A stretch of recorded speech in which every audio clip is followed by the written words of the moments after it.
Oh, hello there, good people. Wow, is it hot in here or is it just me? Wow, I'm looking at our local weather. It says 69 degrees and partly cloudy right now. Sun's gone down and it's still hot in green country today. I mean, it was hot out. Felt like summer outside today.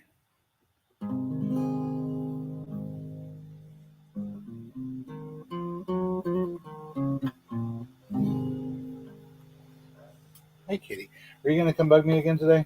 Is that the plan? You're gonna wait until we're on and live, and then you're gonna come over and meow and want the attention. You know,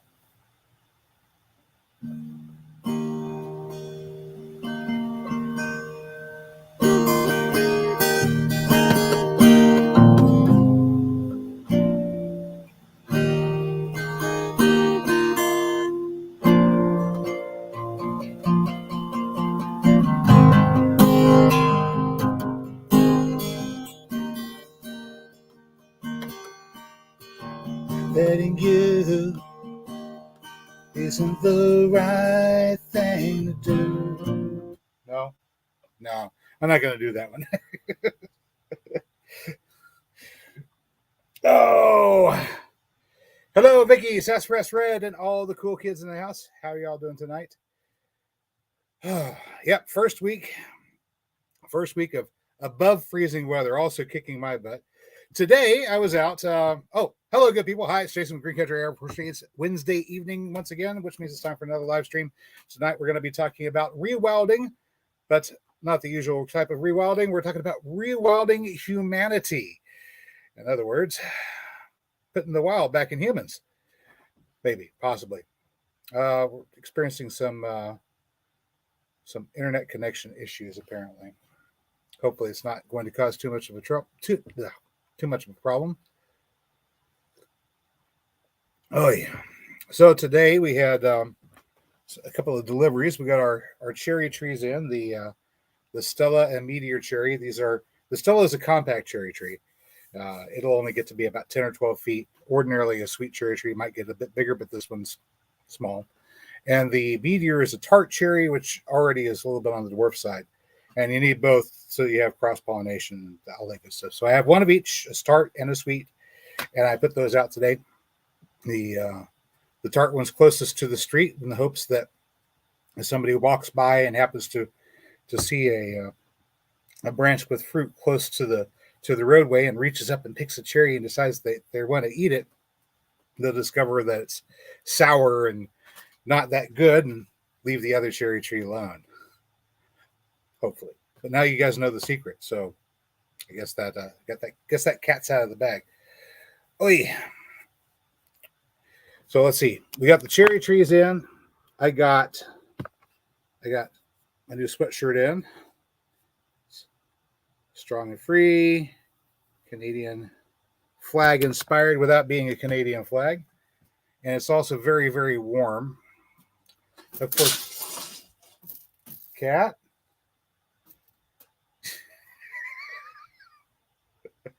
Cat wants attention, apparently.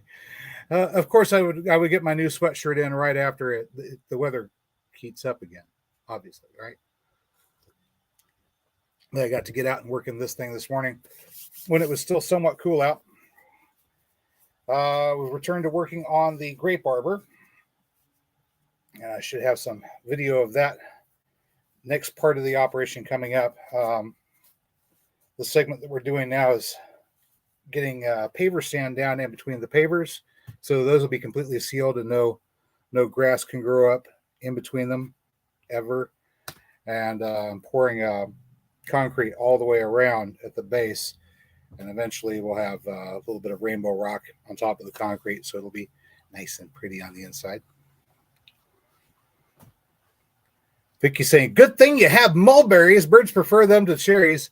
Yeah. We have some mulberries that birds can have. I have Morris rubra in two locations. We got an old tree over here on the north side of the property, and then we got a little bit younger tree on the south side on the the far side of the garage over there. And both of those are too big for me to reach the fruits in them, so the birds get them anyway. Birds and the squirrels. John Pumphrey's in the house. Sup? So they can have the Morus rubra, and I will have the Morus nigra, which are a sweeter fruit anyway. So we all get what we want. And next door neighbor's got a hackberry on the other side of the fence too that the birds can have. Yes, I'm switching back and forth. I'm drinking 2 different cups of coffee, and they both have coffee in them. I don't have any good excuse for it. So, lugging the rocks around, pouring concrete, planting cherry trees. I've had a busy day. But I wanted to talk about rewilding. And to that effect, well, we got 2 people out here. I guess it'll have to do. What is rewilding? That's the question. We'll start with the standard definition, which is from True Nature Foundation, is the website we're at here. Well, rewilding is a form of, I'm just going to read. Rewilding is a form of environmental conservation and ecological restoration that has significant potential to increase biodiversity, create sustainable environments, and mitigate climate change. Well, I don't know about that, but rewilding aims to do this by reintroducing lost animal species to natural environments. It is an exciting and promising conservation strategy aimed at restoring natural processes in wilderness areas, providing connectivity between such areas like corridors so the animals can get from one area of forest to another area of forest or area of grassland, so on and so forth, and reintroducing large herbivores, predators, and or keystone species. That's typically what people are talking about whenever they're talking about rewilding. The textbook case, let me get back here. The textbook case, of course, for rewilding is the observations in Yellowstone with the elk herds in Yellowstone National Park. They discovered that the elk were overgrazing, they were overpopulated, they didn't have any natural predators, and as a result, they started suffering from diseases. The solution, oddly enough, was to reintroduce the wolves back into Yellowstone. The wolves start chasing the elk around, taking down the weak ones, and restoring the natural harmonious balance. The wolves were also taking on the coyotes, right? Sorry, John was saying coyotes are not always bad. Yes, but unchecked coyotes are horrendous because they go after all the other small game animals that are necessary for a stable ecosystem. So the wolves not only took care of the excess problem with elk, but they also took care of the excess problem with coyotes.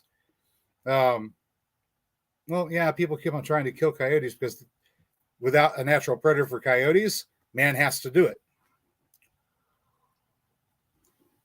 And unfortunately, a lot of people out there want to feed the coyotes. So they'll grow livestock and their livestock will die and they'll go shuck the dead carcass off in the back lot going, well, I guess nature will take care of it, and nature will. It's a wide variety of scavengers that are going to come eat your dead cattle or your dead goats or your dead sheep or your dead chickens or whatever it is that you're disposing of in large numbers because you didn't feel like incinerating the corpses or burying them properly. People who do this, you know who you are.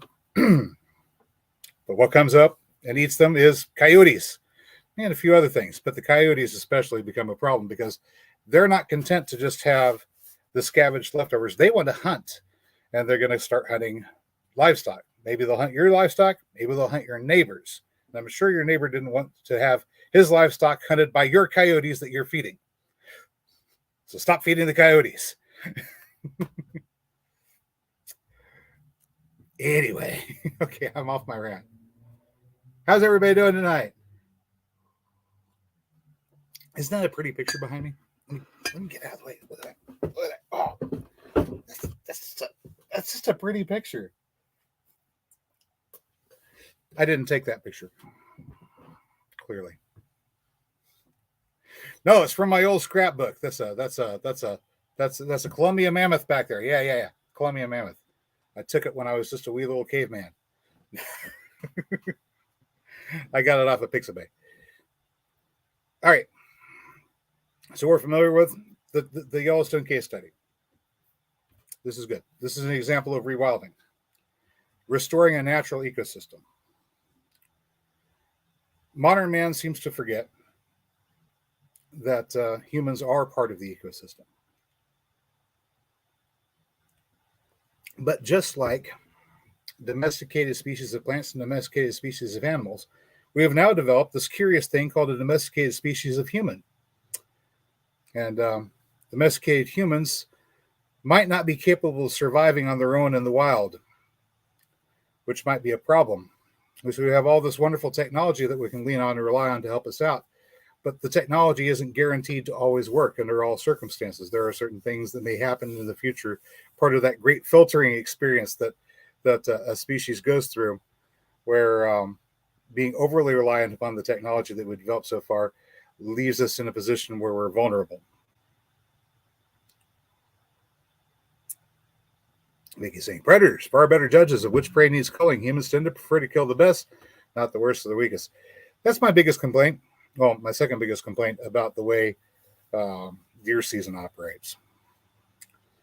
The first complaint is a whole bunch of people that have no business running around in the woods with firearms or running around in the woods with firearms. No trigger discipline. No checking to see what's beyond their intended target before they squeeze the trigger. Shoot, not even checking to see what their target is before they squeeze the trigger.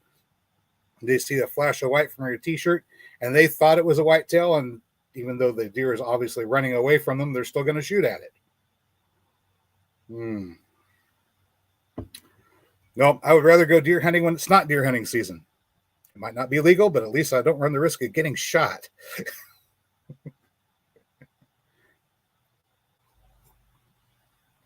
Clearly, I don't go deer hunting. I do like to get up close to them. I want to find out if I can get close up enough to a deer to reach out and touch it. That's one of my goals. To actually touch a deer. To get up close enough to it without spooking it, and then pat it on the shoulder. I figure if I can do that, then I'm doing all right. I haven't quite got that close yet. I keep trying, though. To me, that's a little bit more fun than going out and shooting them. I've got a freezer full of food anyway. My only other reason for going hunting would be to do some livestock culling or animal herd culling. All right. So I looked this up. I was curious. I did a little Google search and what domesticated animals are incapable of surviving without humans? And the quick and simple answer is all of them. Well, all of them are incapable of surviving without humans. It's a little bit disturbing. Some of them are in worse shape than others. A few breeds of dogs have to be delivered by cesarean section. Some, I believe, goats and pigs are in the same category. Would not even be able to be born if there wasn't a human there to do it for them. Somewhere else I looked stated that of all the animals out there that would be able to survive without humans if humans were just to vanish. And I'm presuming, of course, this means that if they're being held in captivity, that the cages or pens or houses or wherever they were being held at would not be an impediment to them. They would be able to get out and forage and fend for themselves. Rabbits, apparently. Domesticated rabbits, within 1 month of not having a human around, they go completely back to wild behavior. They'll be fine. Probably about 80 or 90% will make it. Closely followed by these guys right here. This kitty cat over here that's wanting to get my attention but does not want to be on camera. So cats, close behind. About 80% cats should make it.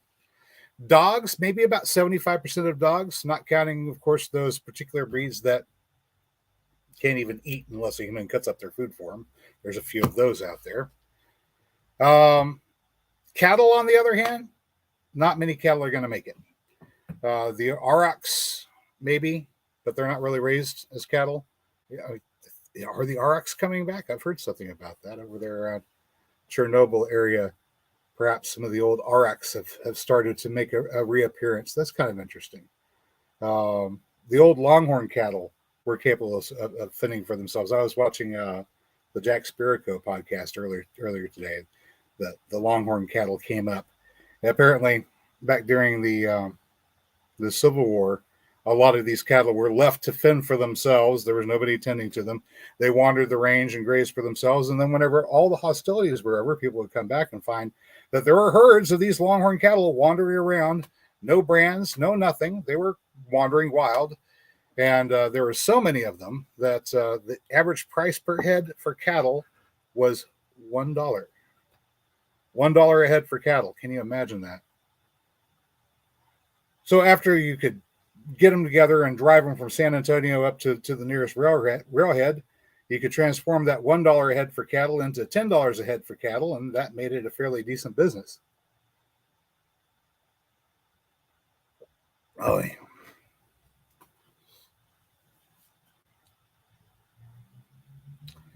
Bison can do just fine without us, I think. But of course, it requires certain animals to maintain certain ecosystems. For example, if you don't have a healthy population of birds going on, if you don't have a healthy population of the smaller creatures, rodents, etc., in a forest, the forest will dwindle and eventually die out. It needs those critters. It needs those wild things in it. My argument is, I think the planet needs wild humans in it as well.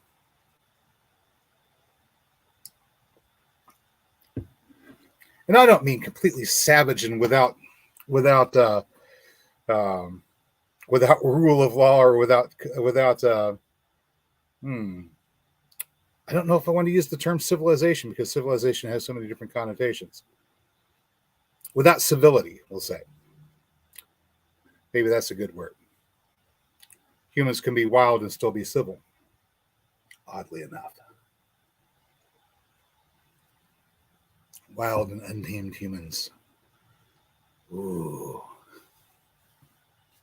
Sounds scary.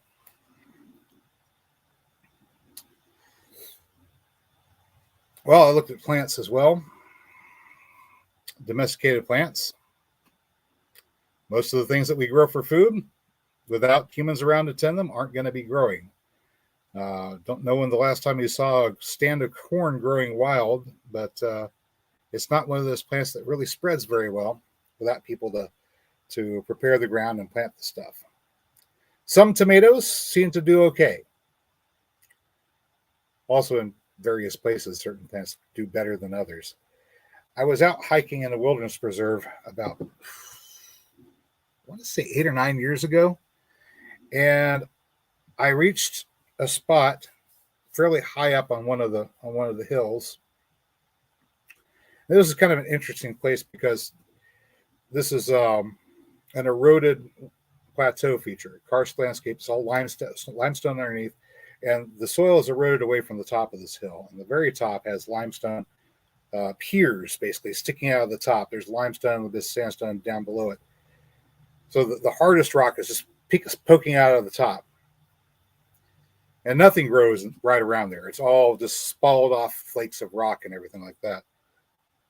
People come by and they ride on the stones. And if there was ever any old petroglyphs from some ancient civilization there, they've been obscured by everybody else walking by, writing their names, and so loves Johnny loves Susie, and Susie loves Sally, and everything else. But a little bit further down from this spot, the peak of this hill, there was a place that there had been, I don't know what kind of tree at one time. It's mostly an oak and hickory forest there. So one of the larger trees, most likely an oak, had fallen ill and had fallen, leaving a little pocket clearing. And in the middle of the pocket clearing, where there's a little bit of the buffalo grass and other things growing, I saw a curious looking plant. And I went over and looked at it closely, and I realized I was looking at some kind of a leguminous plant. Okay, that's interesting. And it had a seed pod, and I looked at the seed pod, and for all the world, this thing looked like a soybean. One solitary soybean plant growing off in the middle of a pocket clearing in the woods.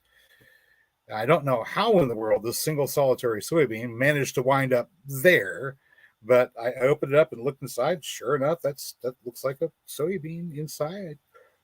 Tastes kind of like a raw soybean, but I still couldn't figure out how in the world this plant had managed to grow in the middle of a pocket clearing all by itself in the middle of a wilderness preserve. But apparently there are some domesticated plants that will survive, and soybeans might be one of them.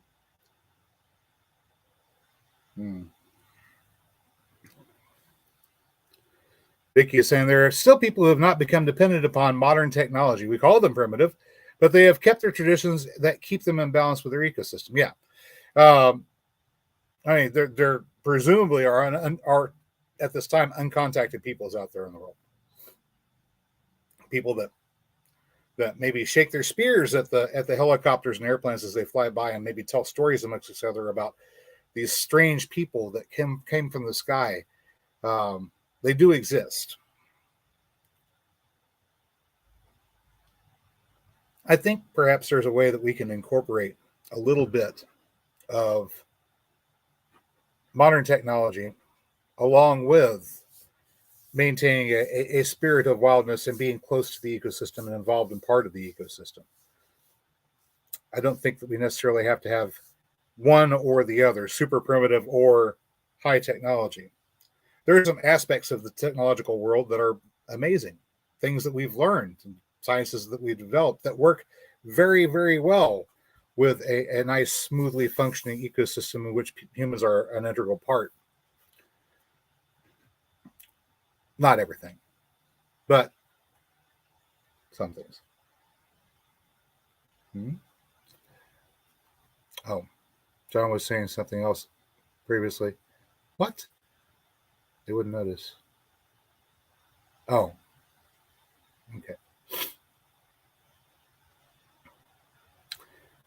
Sastrus Red says, tell me some good news, please.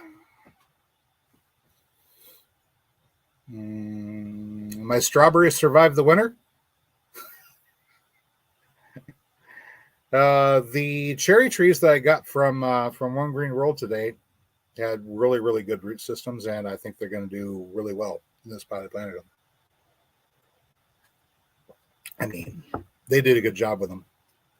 Nice, full, intact root systems, and they've already got them hardened off and ready to go outside. I mean, they're going to be good.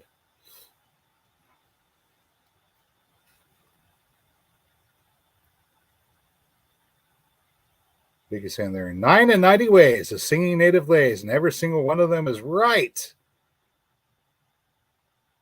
Yeah. I can always go for some Kipling.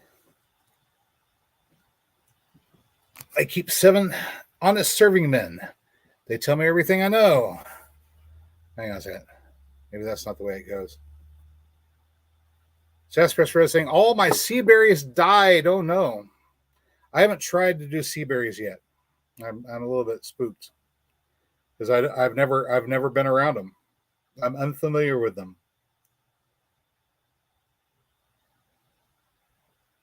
Oh yeah, plants making it through. Oh, I've got some great news for you. So day before yesterday, we saw our first robin of the season, and earlier this afternoon, we heard the first tree frog. So unless winter comes roaring back all of a sudden and wipes everything out, then I guess spring is here. Let's see. I was talking about incorporating some modern technology with staying in touch with nature. And I have some things that are somewhat related. Now, not all of this is fantastic. Some of it, could be a sight better. But let me show you some things that we're working with. You guys know about my upcoming thermoelectric or solar thermal power project, right? So we've got this is a voltage regulator. This one allows us to take up to a 24 volt source and step it down to 12 volt, 12 amp, or 12 volt, 10 amps, so I can recharge a battery bank with it, just in case my array starts churning out more than 12 volts. If everything's working the way it should get up to about 19 volts. at peak production.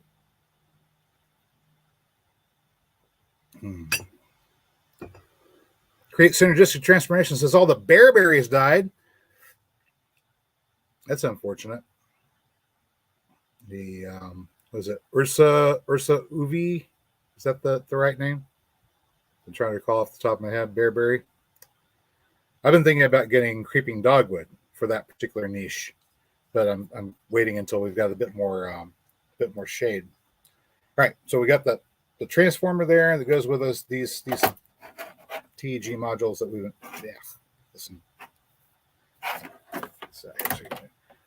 So TG modules, I still have to paint the back of this black. I have to install it in the housing. The housing, of course, will be a 4-inch piece of PVC pipe, and this goes in the far end of that 4-inch PVC pipe. This is a 1.9 amp 12 volt DC fan, which I'm going to attempt to do a quick test with this is a 12 volt power supply. 147 watt hours. This tiny little thing. It's got the ability to put out a small amount of AC, not much, just a little bit. Has a couple of different flashlights, emergency lights, USB-C, USB 2, and so actually just three basic USB, so you can charge your phones and everything off of that.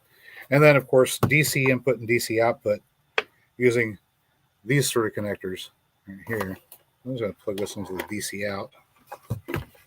And I've got it connected with some alligator clips. And just make sure everything is separated so I don't accidentally short out my connection and hit the power button, turn everything on, and you should get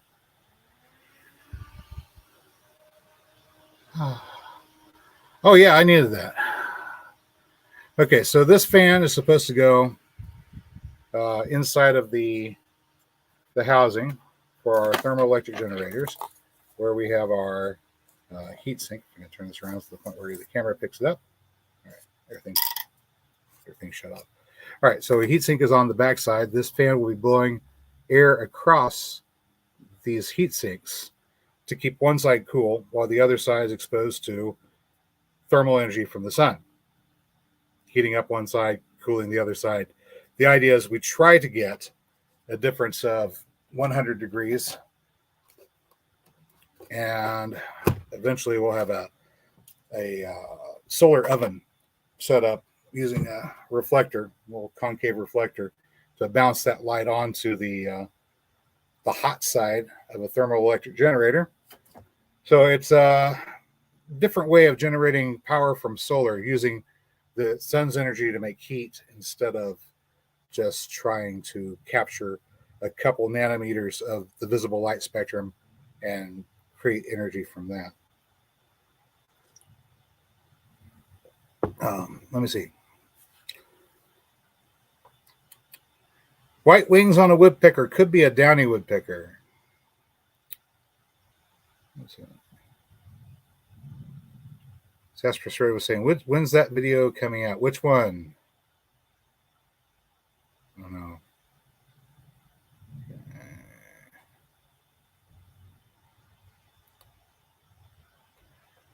Okay, Jasper Ray saying, need more smarter input to make a TEG. Oh, that's the video you're waiting for. Well, I'm using these pre-made modules. I believe they're using Telluride and something else. They're not just basic two basic metals. Okay, Sean, you were asking me the other day about that, and I was going to get started on it, and I got myself distracted and started talking about something else, and I never circled back around to it. I believe the original question was regarding using the Pelletier devices, the ones that are used for cooling. And what I was saying about them is, depending upon the two different metals that are being used, some of them are designed so that you can get one side very, very cold. If you're using it for power generation, having a very, very cold side and a very, very hot side also works. But mainly those are designed so that you can run a voltage through them. It'll cause one side to cool off and the other side to heat up. So those particular Peltier cooling modules, although yes, they will produce power, aren't necessarily as good as ones that are designed with power production in mind. It's a bit easier to develop a difference in thermal gradient by adding heat than by finding a source of cold. Unless, of course, you're in some very specific environment where a large amount of extremely cold atmosphere or environment or water or fluid or something is available.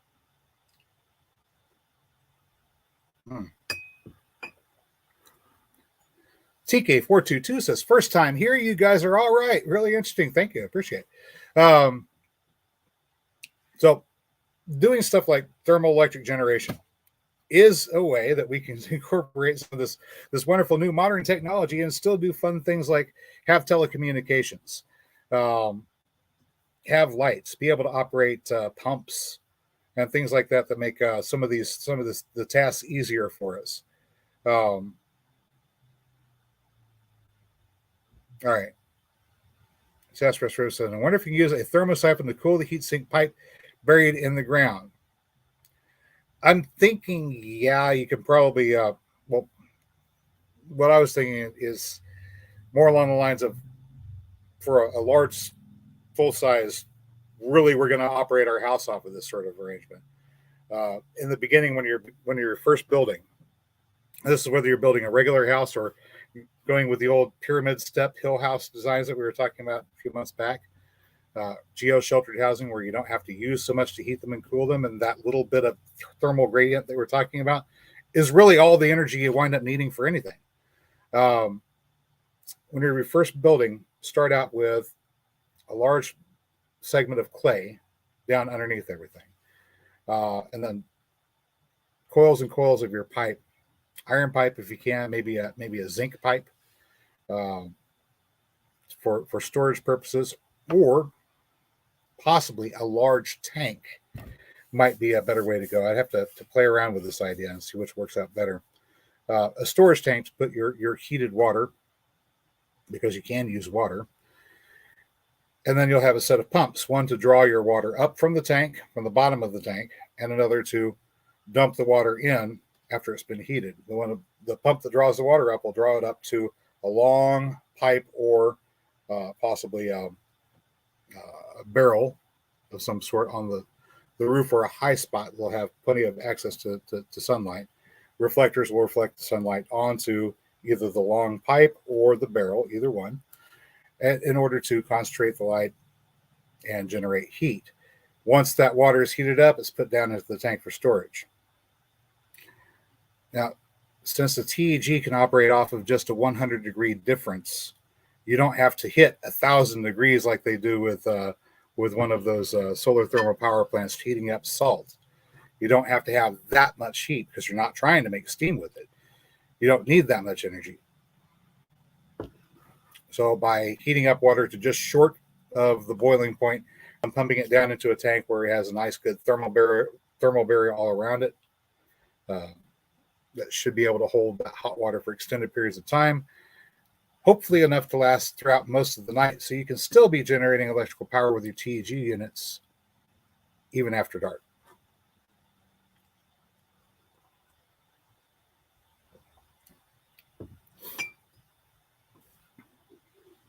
Let me see here.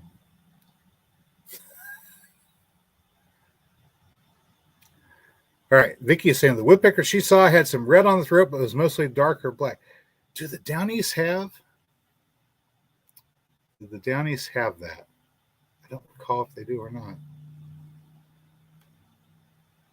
I don't recall. Hey, Brian, I'm not going to go to Burger King, but thank you for the $5 all the same. Oh, that's not a reticulated. I'm going to have to go look it up. I can't recall off the top of my head, Vicky. Let's see.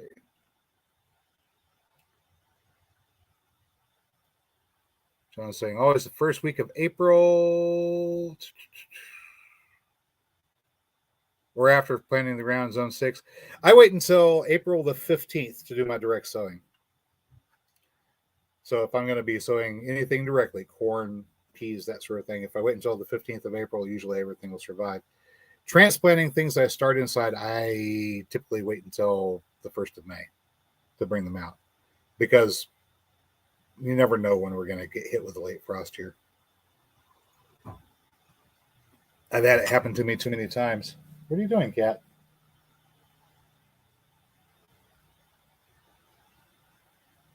No, you can't work the oven.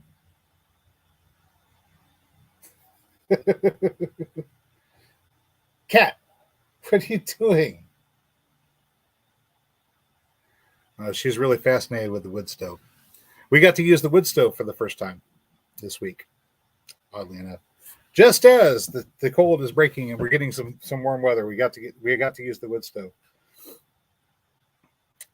Partially because part of our old technology stopped functioning, or part of our new technology stopped functioning. The floor furnace went out. It's not coming on anymore. And as a result, I got to fire up the wood stove. And Kat, no, that's my dinner on the stove. You can't have that. She's just looking over there, licking her lips. No. Does anybody want a cat? All right. Let's see.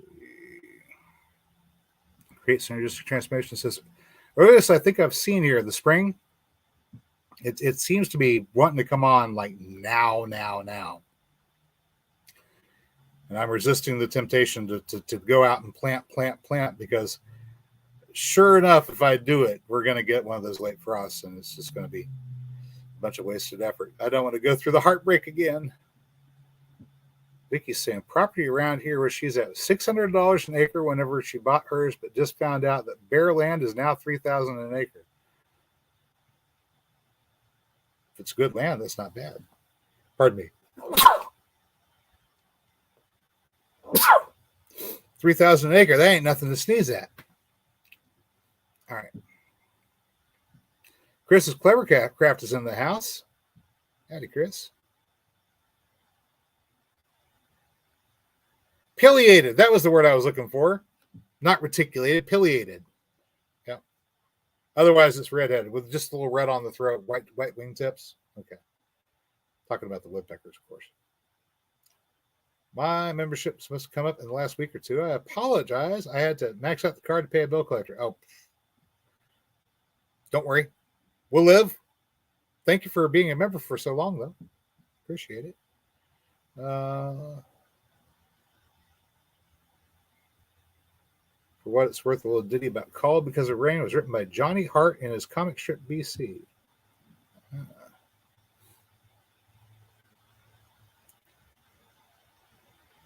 Saspers Red says, I like Low Tech Magazine and their sister page, No Tech Magazine, for ideas. Africa has less lions. That might be true. We do have some mountain lions around here.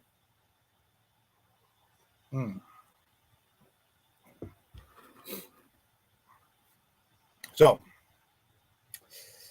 one goal for humanity going forward is finding ways that we can reintegrate ourselves with nature and become part of the ecosystem instead of at ends or at odds with ecosystems. I think the role of humans, particularly in helping plants along in their succession, helping certain animal species along, since we don't have the continents all divided into one single continent anymore. If a successful species is going to get from one continent to the other, somebody has to pick it up and move it. I know that's disturbing. That means we'll be introducing invasive species to various places, but I think that's part of what humans are here for, is to facilitate the transmigration of otherwise successful species. Part of the reason why they're successful is humans take notice of them and say, hey, we want to have this particular plant or animal around us more often.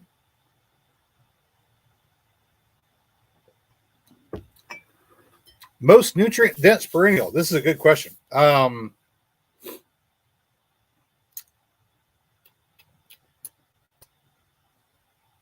And it's a tough question too, because there are nutrients, vitamins and minerals, and then there's also nutrients, calories, and you typically don't see them both in the same source.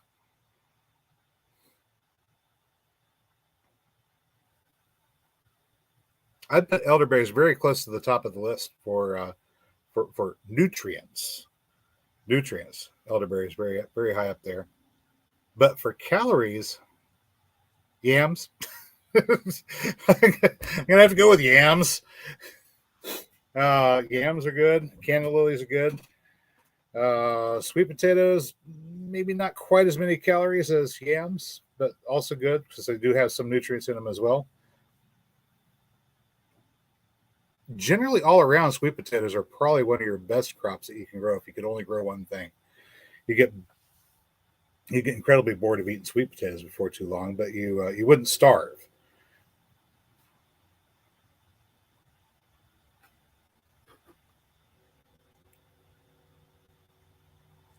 Mm. Okay, yeah, Biggie's saying moringa might be a good choice for most nutrients, and then stinging nettle also up there. Neither of which I have at the moment. I don't have any. I don't have any moringa. And I don't have any stinging nettle. I should have some nettles. I just haven't gone out and collected any and brought them back and introduced them to this area.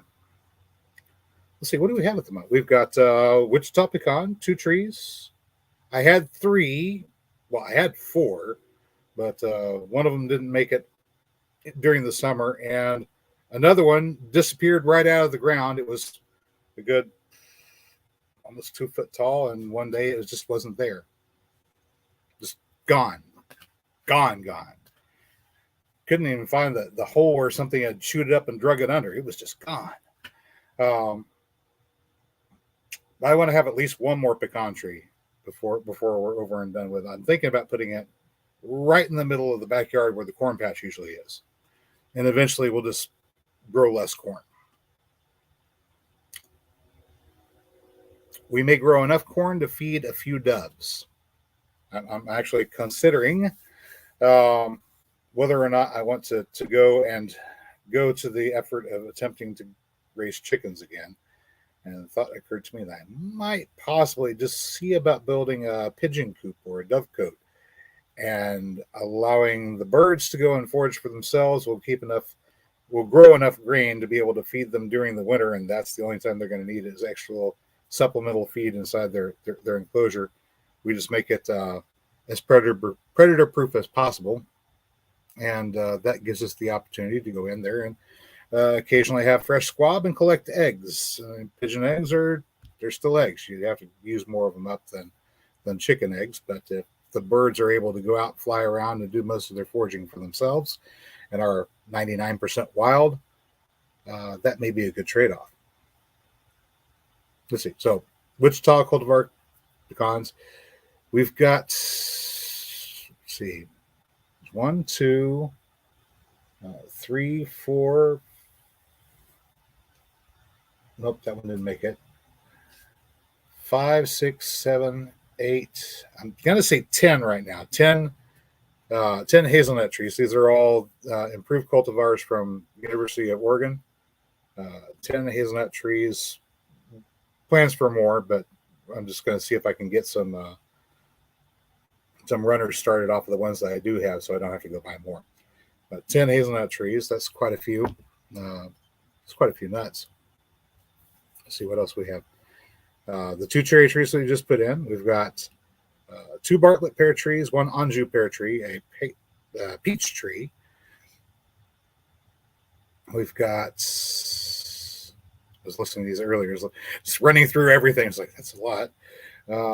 We're getting ready to have a couple of jujube trees put in, which is, well, I'll put them in, but they'll be arriving shortly. Now, that's an interesting tree if it takes off and grows.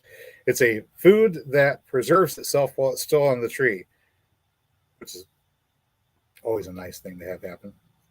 Just grow the tree, make sure it's taken care of, it makes the fruit, and then whenever it turns brown and shrivels up, you pick it off and put it somewhere the critters can't get it, and that's your That's your food prep. That's your food preservation work. 3 out of 25 wild hazelnut cuttings took. Well, you got 3. So that's 1 in 8.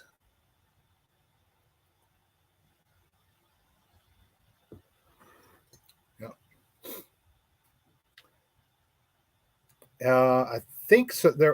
I think Vicky was talking about trying to see if she can get moringa to grow and then possibly keep it over the winter. Unless I misunderstood what she was planning on doing.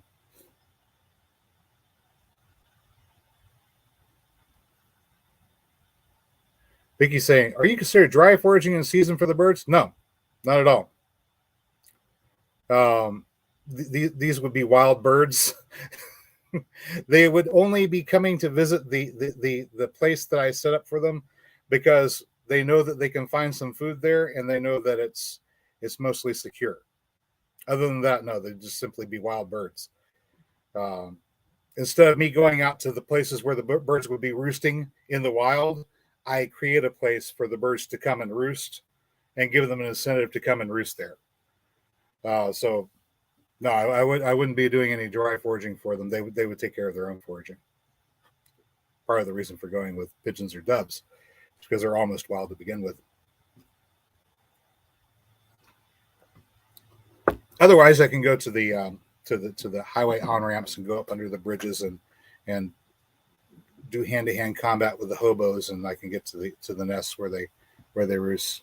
But it's a lot easier if I've just got them in my backyard.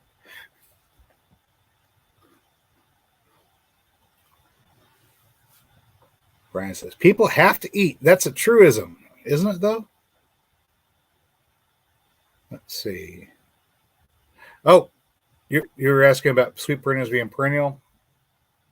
They are, but yeah, not in 5B. I don't think they're you can keep them as a perennial here in 7A either. I guess we're going to find out because the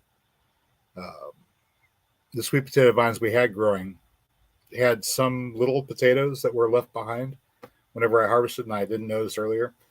But I was doing some digging around. I don't think I got video of that. I was doing some digging around, and I got my asparagus crowns up and relocated asparagus. We've got asparagus spread all over the place in the front yard now as sort of a decorative fern, and I've got little yard lights and everything set up so they'll be able to shine up into these nice little pretty ferns that people will drive by and look at them and go, "Oh, that's a lovely looking fern that you have there. Oh, such pretty looking flowers. What a nice little ornamental garden," and everything in it is edible. In any case, I've noticed that some of those little sweet potatoes are still there, and they might germinate and they might produce vines this coming year. If they do, then I'll be able to say, yeah, some years apparently in 7A, I guess if the winters aren't too harsh and the gophers don't get them over the winter, sweet potatoes can become perennialized and grow wild here. That would be kind of nice. I'd like to see sweet potatoes running wild. But otherwise, you can always just bring the roots in. There's a lot of things that you can just bring the roots in, even if you're in a less temperate climate. Sassafras Red says, sprouting ours from last year's sweet potato harvest. I've got you one better. I actually have vines that are still alive from last year. I went and harvested the vines and rooted them, and I've been keeping them alive over the winter.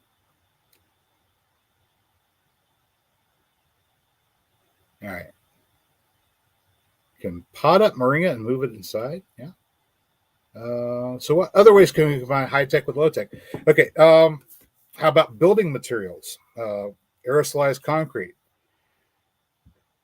Once upon a time, we used to have to go around and find caves to live in. Now that's a big drag, having to find a cave to live in, especially if there's cave bears living in it. You don't want to have to fight the cave bears for a place to sleep. But I mean, once you're done, you've got a decent blanket and some meat, and well, it's maybe not the greatest meat in the world, but it'll keep you going. And of course, you can stack the cave bear skulls right outside, and anybody that thinks that they're going to mess with you can walk up and see those cave bear skulls and think twice about it.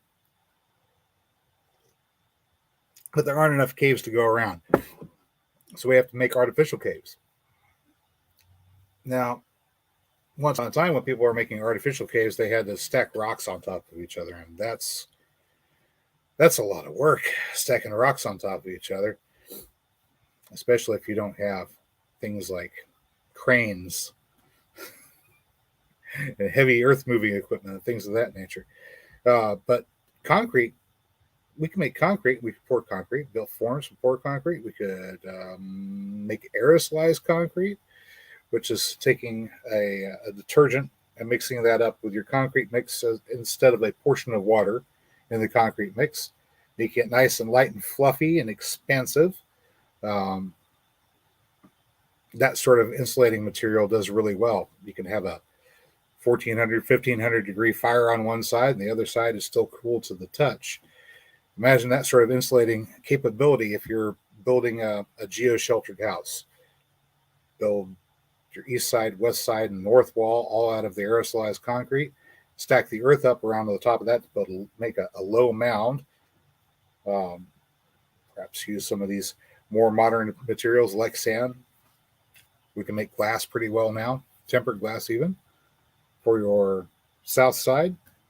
And now you've got a house that can be very easily heated by the sun in the winter.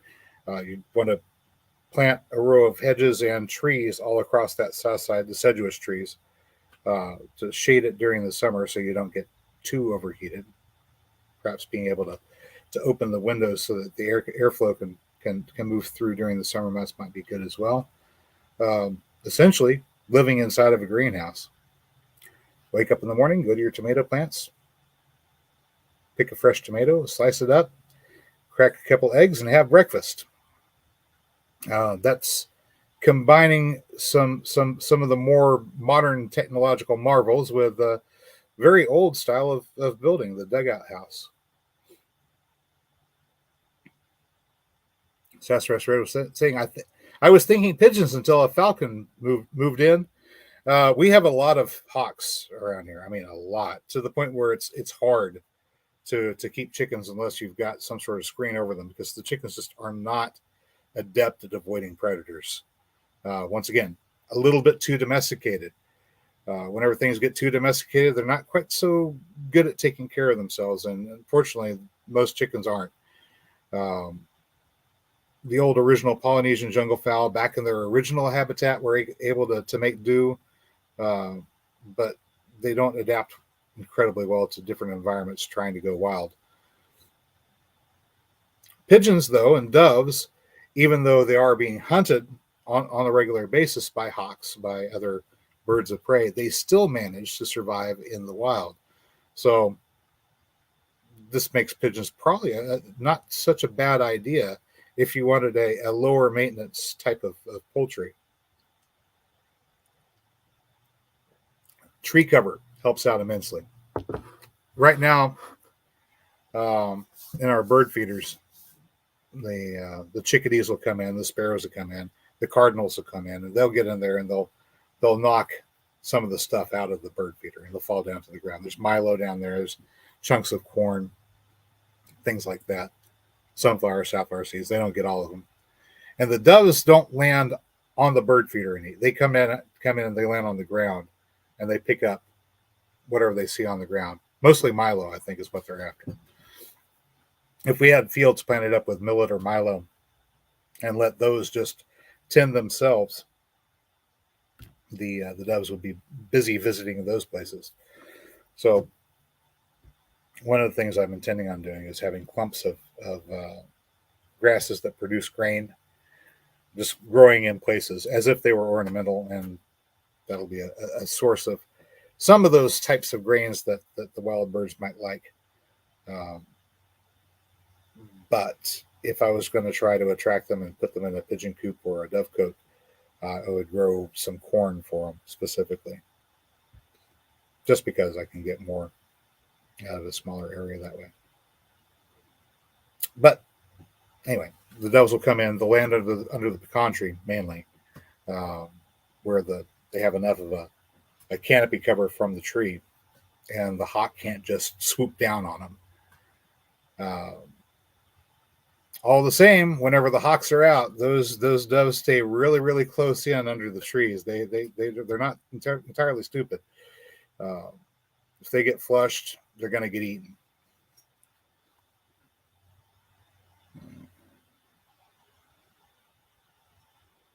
Okay, Vicky is saying that she's going to start the moringa seeds once she's got her greenhouse up. Okay, I know you said something about doing that earlier.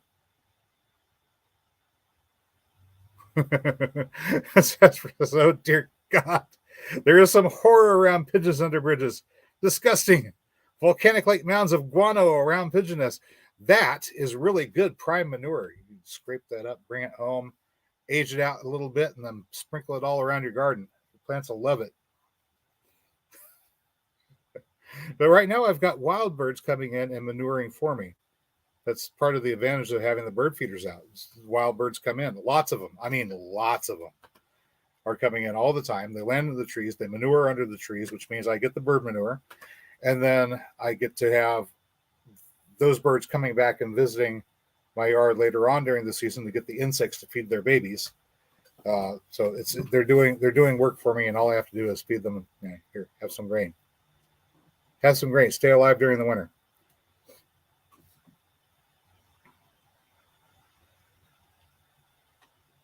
Let's see.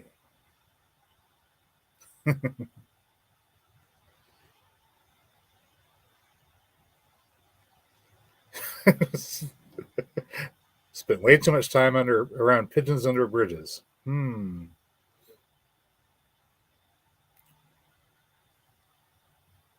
Great synergistic for transformation says winter rocket Barbera vulgaris is all over and looking great. It's chock full of nutrients. Would you recommend dehydrating a brassica?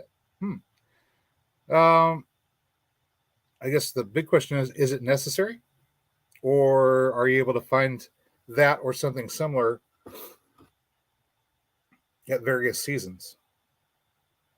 So, for example, shepherd's purse I can find pretty much all year round here, and that's a brassica. Hairy bittercress early on in the spring, but it's not that great. I don't know.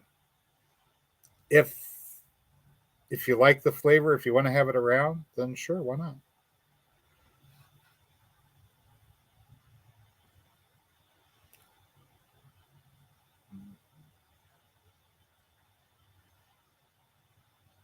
People dry kale? They do. Sassafras Red says he's dried lamb's quarter and powdered it. I've never done that. Just eat it fresh whenever we've got it.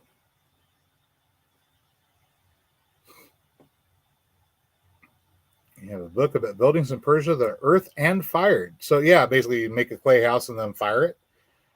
That'd be pretty solid.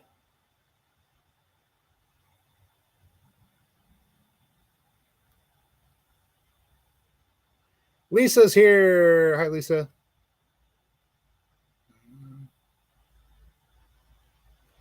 Yeah, does that particular variety of rocket, does it taste anything like Turkish rocket? Is it more like a mustard?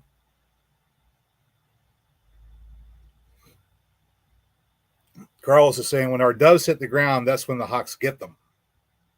So if they come down in a field somewhere, not under the trees. I mean, there's some short-winged hawks, I think, that are capable of hunting under the trees, but a lot of them are not capable of hunting under the trees, so they have to catch their prey when it's in the open.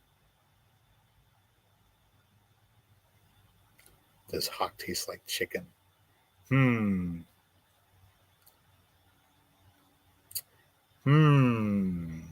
Don't know. I never had hawk. Wonder if it tastes anything like eagle.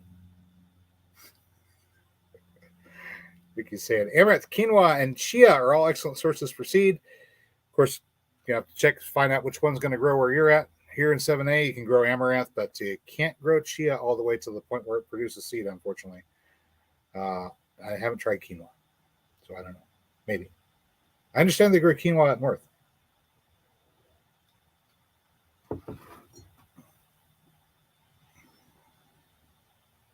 Brian's saying, this summer I'll free range chickens. I don't give a hoot anymore.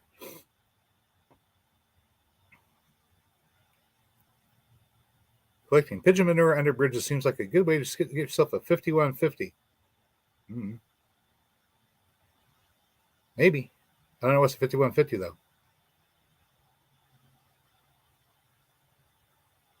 What about using old concrete stacked up as thermal mass for the back wall in a greenhouse? Worked pretty good. I would probably try to stuff the concrete blocks with something. Earth, maybe. Pack in earth pretty thick for extra thermal mass. When it comes to the physics of heating stuff up, the only thing physics cares about is the mass. So the more density you have, the better off you are. The best thermal mass typically is iron, cast iron. And then it's about 7 times as much as water for ability to hold heat. But it's heavy and somebody has to go mine it and refine it. And Lisa's saying she dehydrated a bunch of brassica and whatnot and made her own greens powder. So there you go.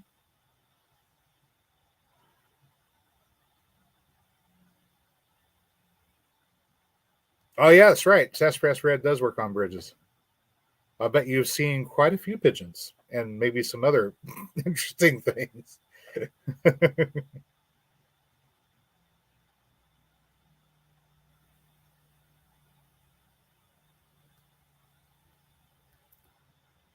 We've noticed something about dehydrating greens. Celery, it takes a lot of celery to make just a tiny little bit of celery powder.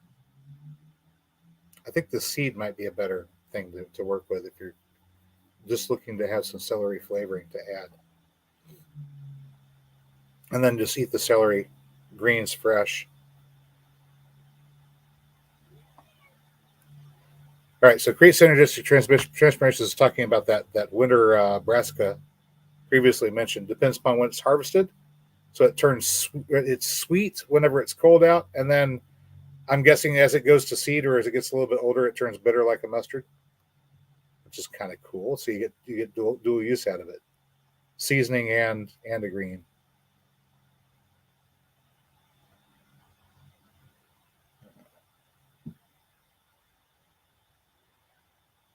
Lisa's saying, sorry, a 5150 is an involuntary psychiatric cold. We want to ask you how you know that. I think you only get that if they catch you under the bridge talking to yourself. If you have something sticking in your ear while you're talking to yourself, they'll just assume you're on a phone call. The schizophrenics have it so easy now. Everybody thinks they're CEOs.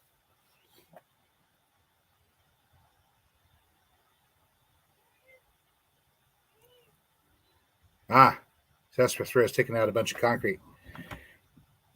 I'm kind of excited about the prospect of breaking down the old garage because we have an awful lot of cement blocks in it. And those are going to come in handy. I mean, they're $2 a pop if you go buy them new. And since I want them for raised beds and stuff like that, it'd be nice to have them. We want to go all along the back fence line. Actually, the side from where the church building starts over here to the north, all the way to the back, and then all the way around the south side as well. And then the part that faces the front half, basically, from about midway across the property out to street level. Wow. I had a lot of bell peppers and some Frank's hot sauce with chicken chunks earlier, and they apparently are digesting nicely now. I'm trying not to belch in front of you. It's like, my compliments to the chef. We'll pick up with the block wall for the front half of the property, and you've seen some of that. When is it? Saturday. I've got another 240 blocks coming in, half a pallet. So we'll finish up the curve right around where the mailbox is, and link that up to where the blackberry patch is going in. That'll be fun. This spring we're going to have some fun figuring out which of the blueberry plants actually made it. And I needed to transplant a pussy willow. I've got the black pussy willow bush over there on the south side in the 7-layer garden. I took some cuttings from that, got them to root. I think I've got 5 of those black pussy willows started. So I'm going to take one of those and move that over there in the new area. So we will have a hub tree basically. We use the pussy willow as a hub.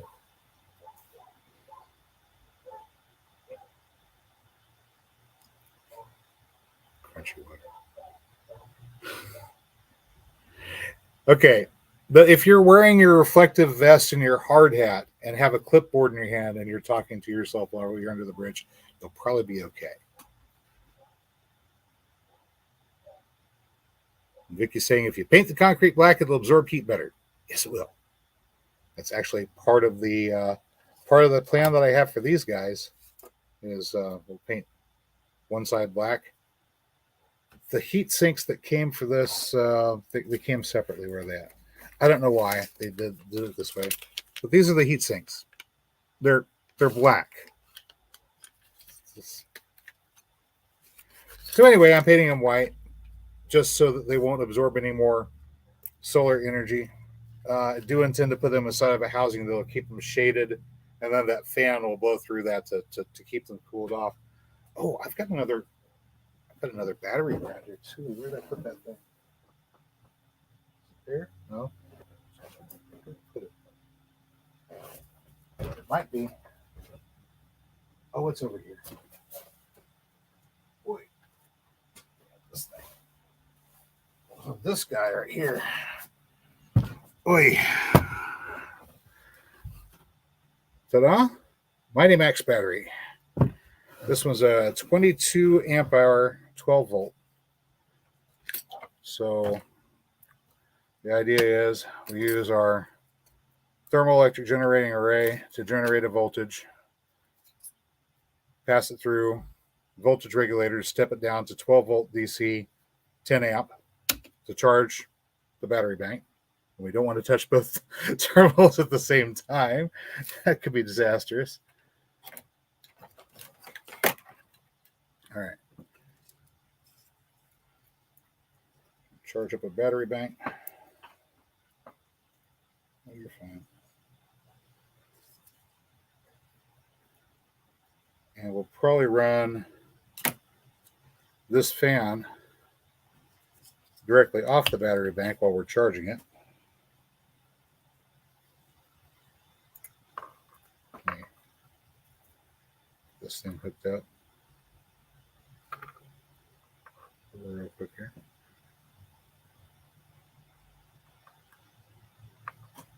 All right. I could use a little fan action right now. Anyway.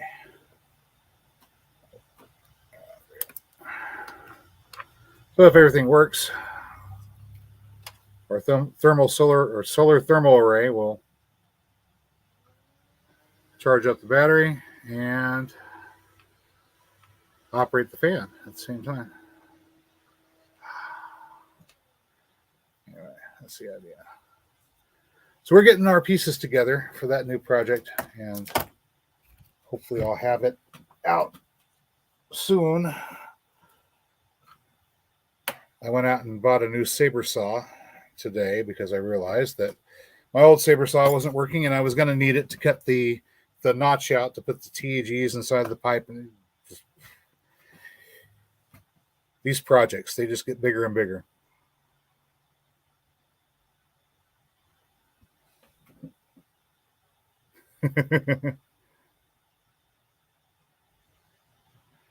Sassafras says, cuss under the bridge and throw stuff too, like a hobo that gets paid. Hey.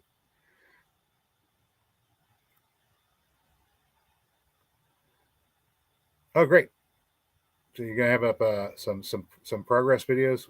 So is this a new lot? Not the new lot that you had that you just started working on last year, but you've got another piece of property that you're working with now?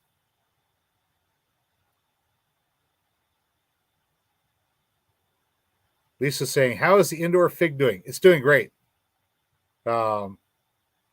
The ones that went ahead and planted outside, I think they're doing good too. I don't think they died off. So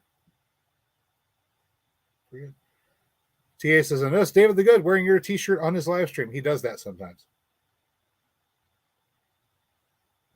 David overpaid for that t-shirt, by the way. I had an issue with the charge for shipping. It was double charging for the shipping, so he wound up paying like an extra $9 or something like that. This is our new shirt. Make it out. Love is strong and free. The maple leaf, inspired by the Canadian flag, but not the Canadian flag, because wearing a flag is bad etiquette.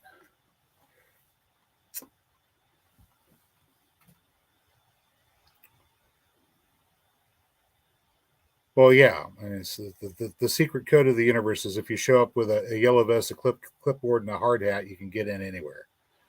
Just pretend you belong there, and people assume that you do.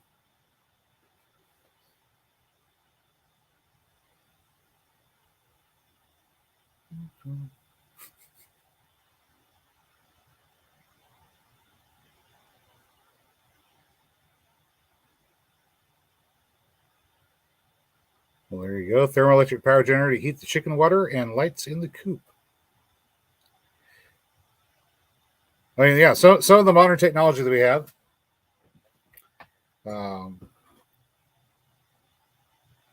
it's incredibly useful for doing things like keeping your water from freezing or circulating your water, fun things like that.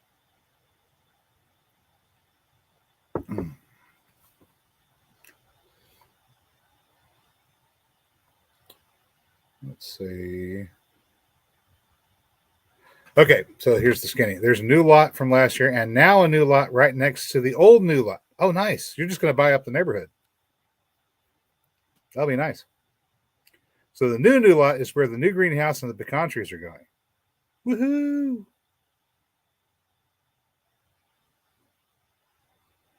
Vicky says, I'm seriously putting in a subterranean walk-in freezer. Do it! Do it! Do it! Do it! Do it! That'll be so cool.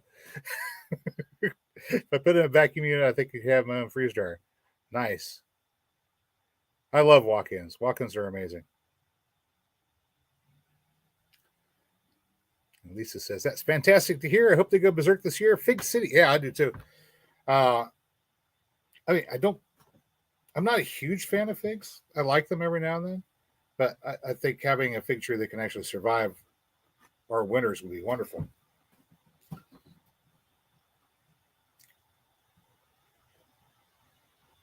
Anyway, so rewilding humans. At some point, this has to happen. And it has to happen for a variety of reasons. One of the reasons is the current agricultural model, monocropping, and then shipping everything into the population centers, has limitations, and we're about to reach them. If it wasn't for the limitations that we're about to reach simply from population growth, the simple limitation of lack of necessary inputs to continue with that model, that agricultural model, will cause modern agriculture as we know it to cease to exist. So if people do not start moving away from the population centers, if you do not start moving away from the cities, if you do not start moving onto the land and learning how to coexist with the land, people will be starving in large numbers, which is no fun. On the bright side, if we make these changes and we start moving back to nature, and we find that everything we need is very, very close at hand if we design our ecosystems around ourselves and include ourselves in a functioning ecosystem, including all the wild things that belong there, we'll discover that we can have a lot more people on this planet and a lot more peace on this planet too, for that matter.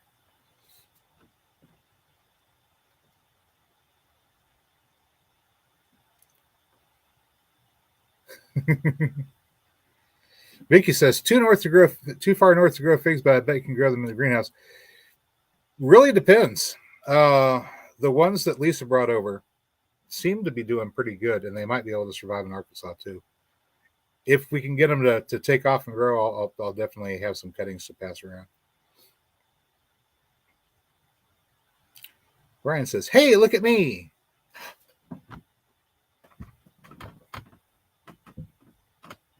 Oh, there you are. Why are you wearing that? All right. Jasper Red says, we grew brown turkey figs against a brick wall, southern exposure in Fayetteville. That ought to do it. Southern exposure, brick wall, a little bit of thermal mass. And Fayetteville is not too far north. These particular ones that Lisa got, they were growing out in the middle of an open space. They were being neglected. The homeowner who had them was trying to kill them and couldn't kill them. And they've been through Oklahoma winters and Oklahoma summers, been neglected, and the tree was still alive. So that's a pretty good recommendation right there. Oh my gosh, Lisa, you haven't dug up the rest of it? It's going to just keep on spreading. You'll have twice as much to dig up.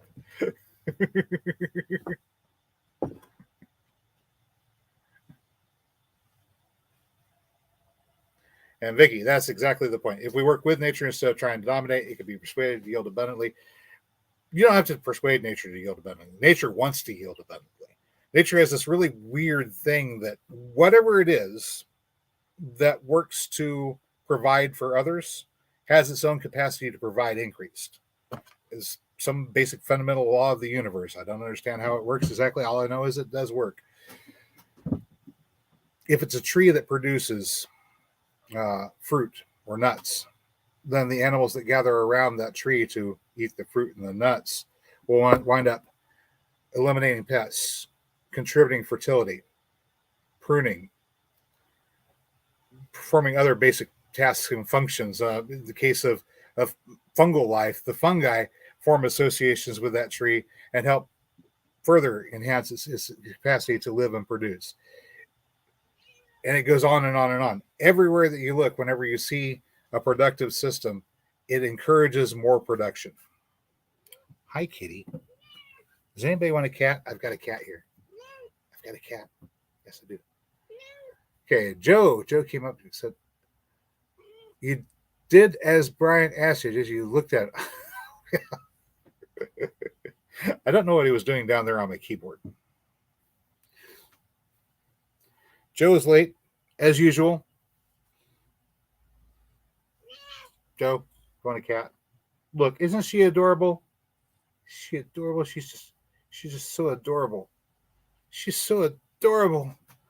Do cats taste like hawks? No, I don't think they do.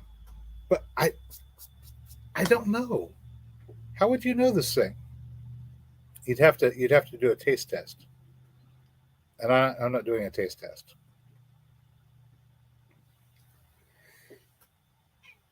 Yeah.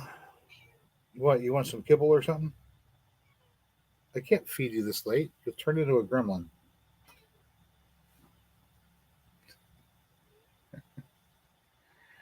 Well, guys, it's been a little bit over an hour. Do you guys have any questions, comments, complaints, arguments?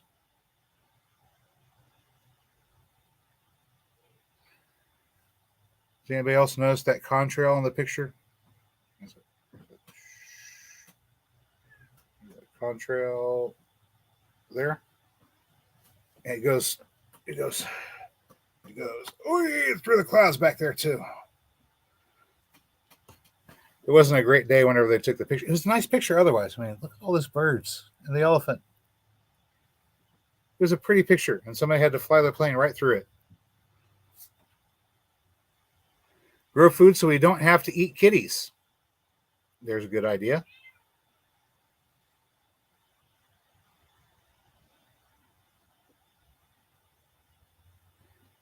Be the light. The world needs more light. You got to have light to make your mushrooms start to produce fruit. The mycelium can spread underground just fine without it, but when it comes time for it to pin and produce fruit, you need some light. What? No, that wasn't the point. Oh, Thank you much for joining us tonight, guys. As always, if you found the video informative or entertaining, or both, you know what to do. I'll catch you next time. And night night. Okay. Yeah, I'm gonna feed you, kitty.